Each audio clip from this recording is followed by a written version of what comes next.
अस्सलामुअलैकुम प्यारे बच्चों, वेलकम टू स्टोरी टाइम। कैसे हैं आप सब? इस्लाही सीरीज़ की एक और कहानी दानियाल की सालगिरह में खुश आमदीद। देखते हैं दानियाल की सालगिरह में आज क्या हो रहा है। कल दानियाल की सालगिरह थी। इसने अपने सब दोस्तों को इसमें शिरकत की दावत दी थी। खास तौर पर अपने सबसे प्यारे दोस्त नबील को भी बुलाया था। नबील ने भी वादा किया कि वो इसकी सालगिरह में ज़रूर आएगा। दूसरे दिन नबील ने दानियाल को उसकी सालगिरह पर देने के लिए एक खिलौना कार का तोहफा भी खरीद लिया। दानियाल का तोहफा गाड़ी वाला। मगर जब वो घर से निकला तो सीढ़ियों पर से उसका पैर फिसल गया और वो धड़ाम से लड़खड़ाता हुआ नीचे जा गिरा और उसके बाजू में चोट लग गई। नबील की अम्मी उसे डॉक्टर के पास ले गई। डॉक्टर बोला नबील का बाजू टूट गया है, उसे ठीक करना होगा। और वहाँ दानियाल अपनी सालगिरह में नबील का इंतजार कर रहा था। ओहो, ये नबील गिर गया और इसका बाजू फ्रैक्चर हो गया। देखते हैं आगे क्या हुआ। अब दोस्त आ चुके थे मगर इसका बेहतरीन दोस्त अब तक नहीं पहुंचा था।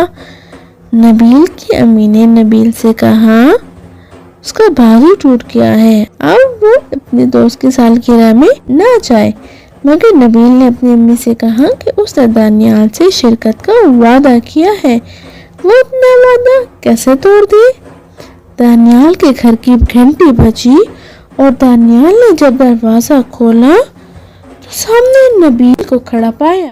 ये देखिए, उसने चोट लगने के बावजूद अपना वादा पूरा किया। दानियाल की नजर उसके बाजू पर पड़ी तो उसने फिक्रमंदी से पूछा, नबील, ये तुम्हारे बाजू में चोट कैसे लगी?